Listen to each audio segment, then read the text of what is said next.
할렐루야.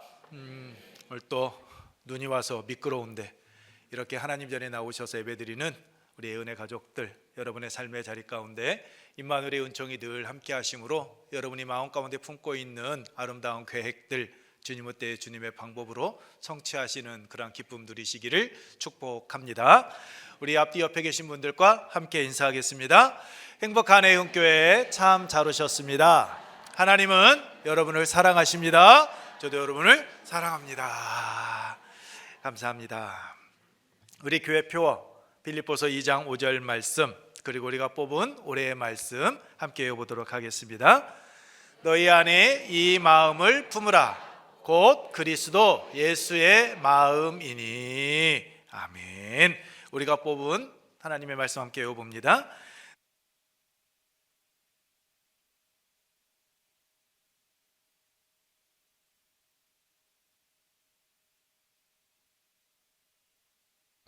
아멘. 제 말씀만 깁니까? 이렇게 빨리 끝나셔요. 네, 올 한 해도 예수 그리스도의 마음을 품고 또한 여러분이 뽑으신 그 말씀을 의지하고 그 안에서 승리하시는 우리 연애 가족들 되기를 축복합니다. 새해를 맞이하고 벌써 한 주간이 지났습니다. 어떻게 보내셨습니까? 새해를 맞이하면서 품었던 그러한 계획들, 뜻, 여러분은 삶의 자리에서 얼마나 실천에 옮기셨고 또한 열매를 맺으셨습니까? 지난 한 주간의 삶 만족하십니까? 아니면 마음 한편에 생각만큼 잘 안 됐다라는 그 아쉬움에 젖어 계십니까? 기대하며 계획을 세우고 새 출발한 것과는 달리 마음은 분주하게 움직였음에도 불구하고 삶은 여전히 제자리인 것 같아서 많이 힘이 드십니까? 왜 그럴까요? 다른 데 있지 않을 겁니다. 이 세상이 우리가 살아가는 이 세상이 우리가 생각하는 것과 같이 그렇게 만만한 곳이 아니기 때문입니다. 그래서 하루하루 살아가는 것, 버텨가는 것이 정말로 벅차고 뉴스를 보면 답답하기도 하고 미래를 생각하게 되면 기대보다는 걱정이 앞설 때가 참 많습니다. 그래서 우리는 자주 이런 기도를 합니다. 하나님, 제가 처한 이 상황 제발 좀 바꿔주세요. 하나님, 내가 안고 있는 이 문제 좀 빨리 해결 좀 해주시면 안 됩니까? 라고 우리는 기도합니다. 우리의 마음속에는 오늘 내가 처한 상황, 내가 처한 그 현실의 문제들이 빨리 해결되었으면 좋겠다. 그러한 예수님께서, 내 기도를 들으시는 예수님께서 나의 오늘 모든 문제들을 좀 해결해 주었으면 좋겠다라는 그러한 기대감을 가지고 우리는 살아가고 있습니다. 그런데 현실은 어떻습니까? 우리가 예수님을, 하나님을 믿는 자로 내 삶의 주인이 하나님이심을 믿고 고백하는 대로 우리가 기대한 것처럼 우리의 현실의 문제들이 잘 해결되어집니까? 기도했는데 오늘 우리가 처한 상황 바뀌지가 않습니다. 믿음으로 버텨왔는데 여전히 그 문제는 풀려가는 것이 아니라 점점 더 쌓여져만 가는 것과 같은 그러한 현실 앞에 우리는 고개를 떨굽니다. 그때 우리는 생각하죠. 정말 하나님 살아계실까? 하나님 정말 내 기도 들으시고 내 기도에 응답하시는 분 맞아? 이런 생각들을 우리는 하게 됩니다. 그런데 이러한 마음을 품었던 자들이 우리뿐만이 아니었다라는 거죠. 2000년 전 유대인들도 오늘 우리와 같은 마음을 품고 있었습니다. 그들도 힘든 현실 속에서 그들이 처한 암담한 현실의 문제를 해결해 줄 그 메시아를 기다리고 있었습니다.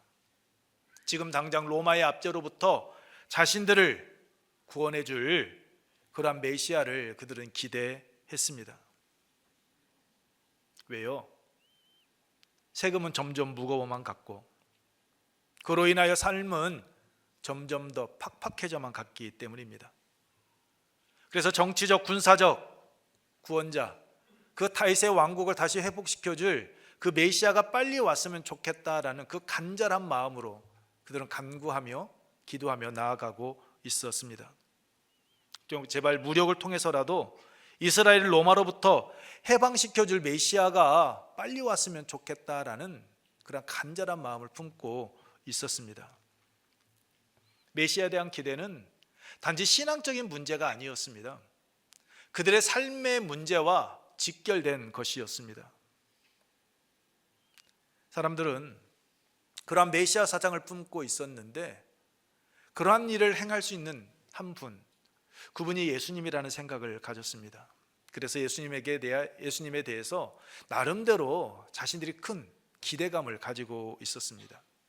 병을 고치고 귀신을 쫓아내고 기적을 행하시는 분이라면, 보리떡 5개와 물고기 2마리로 5,000명의 그 장정만 먹이시는 분이라면, 아니 물가를 걸으시고 죽은 자를 살리는 분이라면 충분히 우리가 기대하고 있는 메시아가 맞을 것이고, 우리가 생각했던 것처럼 로마를 무력으로라도 물리칠 수 있는 분, 로마의 압조로부터 우리를 해방시켜 주실 분이다라는 그러한 기대감으로 그들은 부풀어 있었습니다.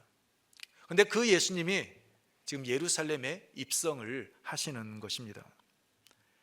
예수님께서 예루살렘에 입성하시는 때는 유월절을 며칠 앞둔 날이었습니다.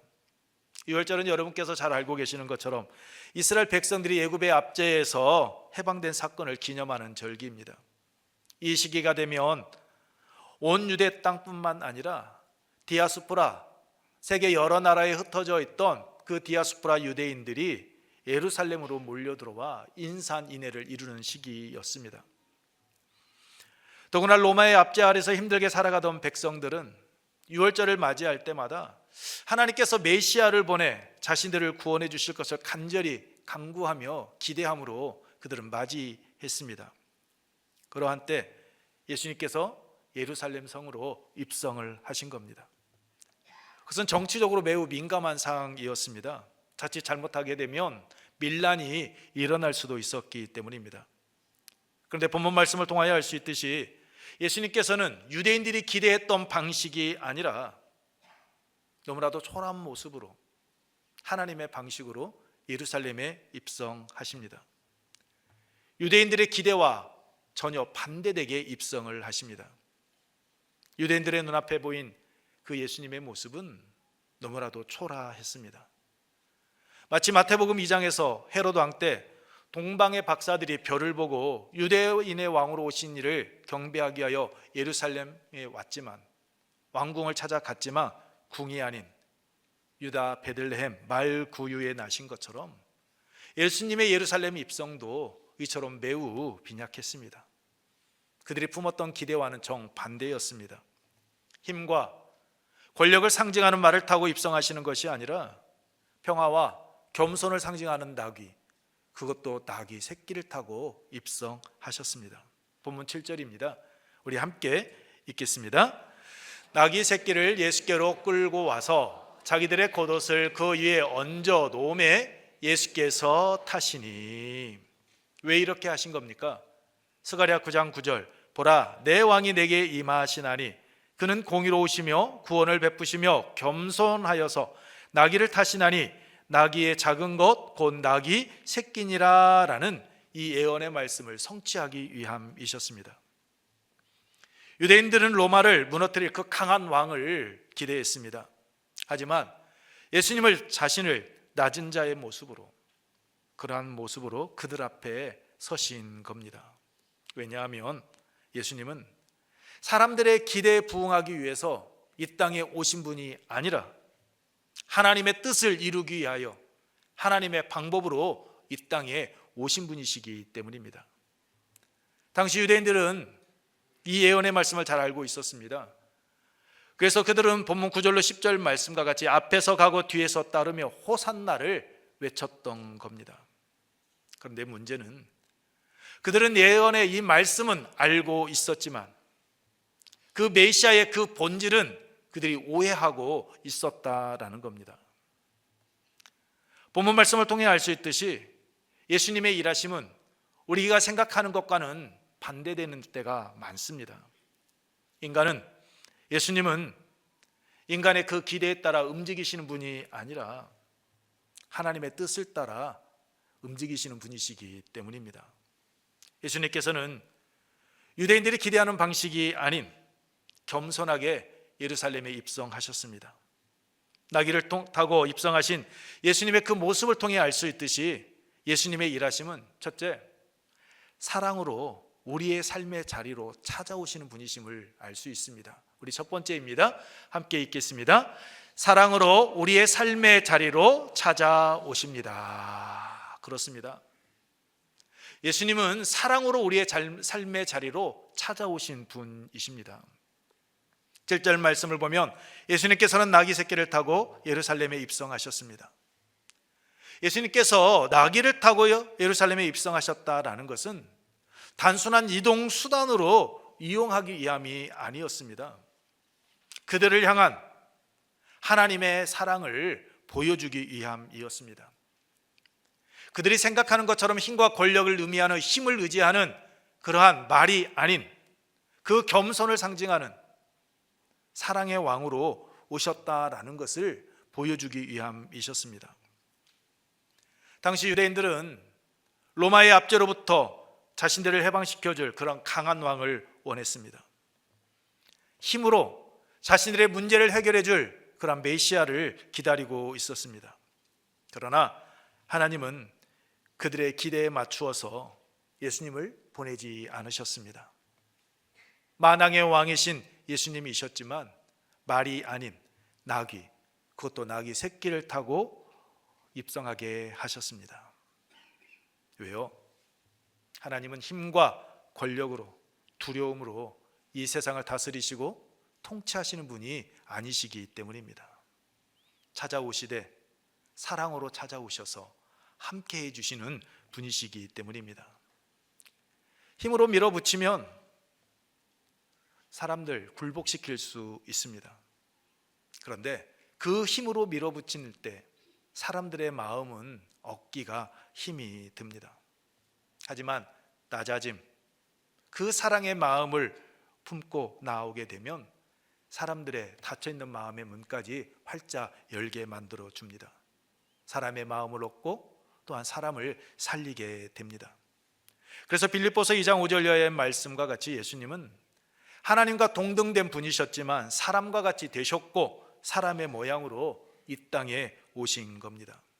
철저하게 자신을 낮추시는 겸손의 모습으로 이 땅에 오신 겁니다. 높은 자리에서 우리를 내려다보실 수 있었습니다. 하지만 하늘 보좌를 버리시고 기꺼이 낮아지셔서 오늘 우리의 곁으로 오신 줄로 믿습니다.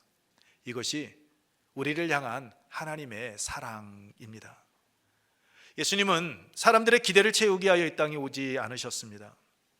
하나님의 뜻을 따라 제 가운데 죽어가는 사람들을 살리기 위하여, 생명을 얻도록 하기 위하여 이 땅에 오셨습니다. 그 당시 유대인들이 기대했듯이 로마로부터 이스라엘을 독립시켜주기 위함이 아니라 십자가를 지기 위하여 예수님은 이 땅에 오셨고 예루살렘에 입성하신 겁니다. 그래서 예수님께서 예루살렘 성에 입성하실 때 열렬하게 환호하는 그 환호성을 예수님은 뒤로 한 채 당신의 길을 걸어가신 겁니다. 예수님은 당신을 열렬하게 맞이하는 그 환호성에 숨겨져 있는 의미, 그것이 무엇인지 알고 계셨고 뿐만 아니라 그 환호성이 이제 곧 사라지고 이제는 당신을 십자가에 못 박아 죽이라는 그런 아우성으로 변할 것을 알고 계셨기 때문입니다. 예수님은 그 모든 것을 아시면서도 기꺼이 나귀를 타고 예루살렘에 입성하십니다. 이유는 한 가지입니다. 사랑하기 때문입니다. 오늘 우리를 구원해 주기 위함이셨습니다. 사랑하는 성도 여러분, 예수님의 예루살렘 입성을 통해 알 수 있듯이 예수님의 사랑은 말로만 하는 사랑이 아닙니다. 당신의 그 감정에 이끌려서 하는 사랑도 아닙니다. 우리의 삶의 현장으로 직접 찾아오셔서 함께 해주시는 사랑입니다. 힘들고 어둡고 고난의 자리라 할지라도 마다하지 아니하고 기꺼이 찾아오시는 사랑, 그것이 바로 예수님의 사랑입니다. 무엇보다도 오늘 우리의 현실의 문제도 아시지만 오늘 우리에게 있어서 가장 필요한 것이 무엇인지 아시는 그러한 사랑의 주님이십니다. 그래서 예수님은 사람들이 기대하는 방식으로 문제를 해결해 주시지 않으시고 그보다 훨씬 더 중요한 것, 우리의 생명을 위하여서, 우리를 구원해 주시기 위하여서 십자가를 선택하시고 이 땅에 오신 겁니다. 우리의 삶도 그렇습니다. 우리는 종종 앞서 이야기했던 것처럼 하나님, 내가 처해져 있는 상황 좀 바꿔주십시오. 오늘 내가 안고 있는 이 문제 좀 제발 빨리 좀 해결해 주십시오라고 우리는 기도합니다. 그런데 하나님은 우리가 처한 상황이나 우리가 안고 있는 그 문제를 해결해 주시는 것이 아니라 그 문제를 바라보는 우리의 마음, 우리의 시선을 바꾸어 주실 때가 더 많습니다. 우리는 당장의 문제를 해결해 주실 것을 우리는 기대하는데 하나님께서는 그 문제를 해결해 주시는 것이 아니라 그 문제를 안고 힘들게 살아가는 오늘 우리의 삶의 현장에 직접 찾아오셔서 우리와 함께 하시고 우리가 그것을 능히 견뎌낼 수 있는 힘과 능력을 더하여 주시는 분, 그분이 바로 우리가 믿는 하나님이시다라는 겁니다. 하나님은 우리가 안고 있는 문제 빨리 해결해 주시는 분 아니십니다. 나귀를 타고 예루살렘에 입성하신 것처럼 조용히 우리의 삶의 자리로 찾아오셔서 우리의 아픔과 우리의 상처난 마음 어루만져 주시고 싸매어 주시고 그 안에서 회복의 은혜를 받아 누릴 수 있도록 역사하여 주시는 분, 그 힘든 상황 속에서 열매를 맺게 하시는 분, 그분이 바로 우리를 찾아오시는 사랑의 주님이신 줄로 믿습니다. 그러므로 우리를 살리기 위하여 십자가를 선택하시고 조용히 우리의 삶의 현장으로 찾아오시는 그 주님의 그 사랑 앞에 여러분이 안고 있는 그 인간적인 기대감 다 내려놓으시기 바랍니다. 그리고 여러분을 향한 하나님의 뜻을 신뢰하시고 하나님께서 여러분을 위하여 예비하신 그 길을 믿음으로 걸어가시기 바랍니다. 여러분께서 그 길을 걸어가실 때 사라를 웃게 하신 하나님께서 여러분 또한 웃는 그러한 인생, 삶을 살아가게 해주실 줄로 믿습니다. 오늘 우리의 삶을 승리의 삶으로 변화시켜 주실 줄로 믿습니다. 이런 은혜를 받아 누리는 우리의 은혜 가족들이 되기를 축복합니다. 두 번째로, 하나님의 방식을 따라 일하시는 예수님은 겉모습이 아닌 사람의 중심을 보십니다. 우리 함께 읽겠습니다. 겉모습이 아니라 중심을 보십니다. 예수님께서 예루살렘에 들어가 가장 먼저 하신 일이 무엇입니까? 당신이 입성하는 모습을 보고 열렬히 환호하는 사람들, 그들이 일일이 하나하나 다 맞이해 주셨습니까? 아닙니다. 앞서 말씀드린 것과 같이 예수님께서는 그들의 환호성에 반응하지 않으셨습니다. 당신을 환호하며 맞이하는 그 사람들을 뒤로 한 채 우리들이 봤을 때 좀 이해하기 힘든 반응을 예수님은 보여주십니다. 11절 말씀입니다. 우리 함께 읽겠습니다. 예수께서 예루살렘에 이르러 성전에 들어가사 모든 것을 둘러보시고 때가 이미 저물매 12 제자를 데리시고 베다니에 나가시니라. 아멘. 당신을 열렬히 환호하는 사람들, 그들과 함께 하는 것이 아니라 성전에 들어가셨습니다. 전에는 당신을 맞이하는 사람들 일일이 맞이해 주셨습니다. 그들을 가르쳐 주셨고 그들의 아픈 상처를 어루만져 주셨을 뿐만 아니라 그들이 안고 있는 그런 문제들을 해결해 주셨습니다. 그런데 이번에는 당신을 그렇게 열렬하게 맞이하고 있음에도 불구하고 그들을 뒤로하고 성전을 들어가십니다. 그리고 그것을 둘러보십니다. 아무런 말씀하지 않으십니다. 아무 행동도 하지 않습니다. 단지 하시는 일은 조용히 성전 안을 둘러보신 겁니다. 왜 그러셨을까요? 이유는 한 가지입니다. 예수님은 당신을 맞이하는 그 사람들, 유대인들의 환호성을 듣고 보기 위하여 오신 것이 아니었기 때문입니다. 예수님은 그들의 중심을 보기 계시는 분이셨기 때문입니다. 성전에는 사람들로 가득했습니다. 제사 드려지는 것도 끊이지 않고 그들이 보여주는 종교적인 열심은 대단했습니다. 왜냐하면 유월절을 앞두고 있기에 전 세계에 흩어져 있는 디아스포라 유대인들이 그 제사를 드리기 위하여 그들이 예루살렘 성전을 찾고 있었기 때문입니다. 오직 목적은 하나, 하나님께 제사 드리기 위하여 나오는 그들의 모습. 그러니 그들이 드려지는 그 모습이 여러분 어떠했겠습니까? 겉으로 보기에는 아무런 문제 없었을 겁니다. 수많은 인파들로 인하여서 그 모든 것이 정말 열기가 뜨거웠을 겁니다.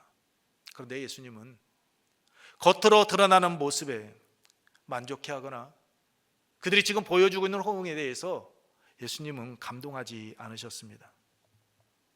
왜냐하면 그들 안에 행위는 있었지만 하나님은 계시지 않았기 때문입니다. 행위는 있는데 하나님이 계시지 않습니다.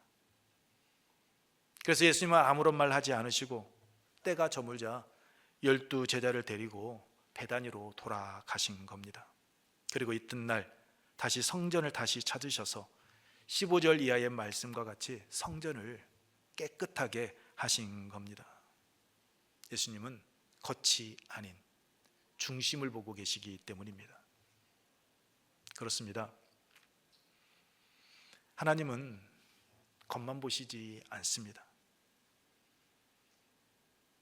우리의 속마음, 우리의 중심을 보시는 하나님이십니다. 예수님께서 성전을 둘러보셨다는 말씀이 오늘 예배를 드리고 있는 우리에게 시사하는 것이, 말씀하고 있는 것이 무엇입니까? 오늘 예배 드리고 있는 우리의 중심이 하나님을 향해 있느냐라는 겁니다. 추운 날씨 속에서 길이 미끄러운데 운전하기도 힘든데 이렇게 하나님 앞에 나와 예배드리고 있는 우리의 행위만을 보시는 것이 아니라 그 행위 뒤에 숨겨져 있는 우리의 마음, 하나님께서 지금 보고 계시다라는 겁니다. 예배를 드리는 우리가 요한복음 4장 24절 말씀과 같이 영과 진리로 예배드리고 있는지 지금 하나님은 우리에게 묻고 계시는 겁니다. 겉으로 보면 이 추운 날씨 속에서 하나님 앞에 나와 예배드리고 있는 우리의 모습 전혀 문제될 것 없습니다. 우리가 열심히 정말 신앙생활 잘하고 있는 것처럼 보일 수 있습니다. 왜요? 사람들은 우리의 겉모습을 보기 때문입니다. 얼마나 열심히 예배드리고 있는지, 우리가 얼마나 헌신하고 있는지, 우리의 삶 속에서 하나님의 말씀에 근거해서 얼마나 신앙적인 말, 덕이 되는 말을 하고 있는지 사람들은 봅니다. 듣습니다. 그런데 하나님은 우리의 외적으로 드러나는 그 부분이 아니라 우리의 중심을 지금 보고 계신다라는 겁니다. 예수님께서 성전에 들어간 모든 것을 둘러보셨듯이 성령 하나님을 통하여서 우리의 마음을 하나님은 조금 조용히 둘러보고 계십니다. 지금 나의 마음이 어디를 향하고 있는가? 내가 하나님 앞에 나와 예배드리고 있는데 내가 정말 하나님을 온전히 신뢰하고 있는가? 내가 어떠한 마음의 자세로 예배드리고 있는지, 내가 하나님 앞에 나와 기도하고는 있지만 하나님보다 오늘 내가 안고 있는 그 상황과 그 문제들을 더 붙들고 있지는 아니한지, 신앙의 말 잘하고 있지만 여전히 하나님의 뜻보다는 내 생각을 앞세우고 내 뜻이 이루어져 가기를 원하고 있지는 아니한지, 하나님은 우리의 중심을 보고 계십니다. 우리의 일거수일투조 살피고 계십니다. 우리를 정죄하기 위함일까요? 너 아직도 그 수준에 머물러 있니? 너 왜 그래? 우리의 잘못을 지적하고 우리를 정죄하기 위함입니까? 아니요. 하나님은 우리를 사랑하시기 때문에 우리의 마음을 꿰뚫어 보시는 겁니다. 우리를 회복시켜 주시기 위해서. 겉으로 보여지는 그 신앙의 모습에서 벗어나 그 외적인 모습에 머물지 아니하고 형식적인 예배에 익숙해져 있는 그러한 모습에서 이제는 탈피해서 하나님께서 원하시는 그 하나님의 뜻을 이루는 삶을 살아가도록 하기 위함입니다. 하나님은 우리의 중심이 하나님을 향하기를 원하고 계십니다. 우리의 식어진 마음, 하나님을 향한 열정이 다시 타오르기를 원하고 계십니다. 우리의 신앙이 행위에, 즉 율법적인 것에 머물지 않고 예수님의 마음을 품고 생명 넘치는 삶으로 이어져 가기를 원하시기 때문입니다. 그래서 하나님은 우리가 드리는 예배가 형식이 아닌 믿음으로, 습관이 아닌 중심으로 드려지기를 원하십니다. 그러한 삶을 살아가도록 하기 위해 독생자들 예수 그리스도를 이 땅에 보내주셨고 우리를 죄에서 구원하여 주셨습니다. 예수님은 그러한 마음을 아셨기에 예루살렘에 입성하신 겁니다. 십자가를 지기 위하여서. 그러므로 이 시간을 통하여서 겉모습이 아닌 중심을 보시는 하나님 앞에 우리의 마음을 드리는 그러한 결단이 우리에게 있기를 원합니다. 그러한 결단을 통하여서 하나님의 마음에 합한 다윗과 같이 오늘 우리도 하나님께 존귀하게 쓰임받는 삶, 하나님의 영광을 드러내는 한 알의 밀이 되기를 축복합니다. 말씀을 마치겠습니다. 사랑하는 성도 여러분, 예수님께서 예루살렘 성에 입성하기 전 준비된 나귀를 끌고 오기 위하여 제자들을 보낼 때 말씀하시죠. 주가 쓰시겠다 하라. 주가 쓰시겠다 하라. 이 말씀을 통해 볼 수 있듯이 예수님은 미리 준비하시는 분이십니다. 즉 예수님의 예루살렘 입성은 일단 한 감정적인 즉흥적인 행동이 아니었다라는 겁니다.